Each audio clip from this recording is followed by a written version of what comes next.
Hey, Mike Schmidt here. Have you ever had one of those clients that is just difficult to work with and it feels like they're maybe constantly questioning your expertise and they just aren't really easy to get along with, and no matter what you produce for them, it just seems like you're just not moving forward and it's really moving slow.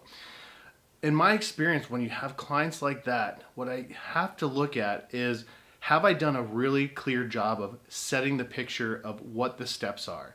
Have I communicated exactly what the process is and helped them understand where they fit within it?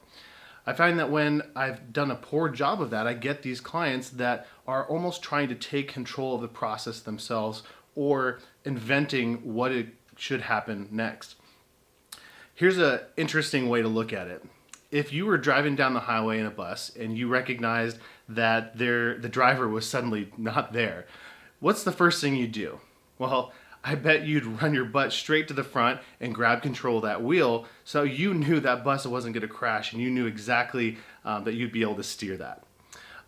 The truth is that that's what's happening with a client. They perceive, even subconsciously, that you're not in control, that you're not guiding them through, and you're not confidently doing that. It's a good chance that they're going to run in front of that bus and grab that wheel. But a more appropriate analogy is probably like an aircraft, an airplane.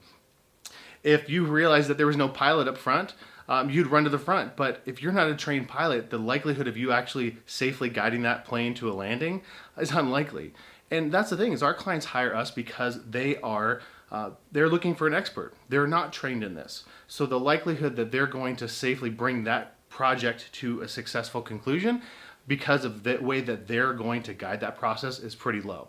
So if you're having that situation, if you have a client that is difficult to work with, and I just want you to consider that it might be because you've not done a good job really setting clear expectations, helping them understand that there's a process, and helping them understand where they fit in it. It's never too late to have a conversation with a client about process or create a new process that you guys are both on the same page with.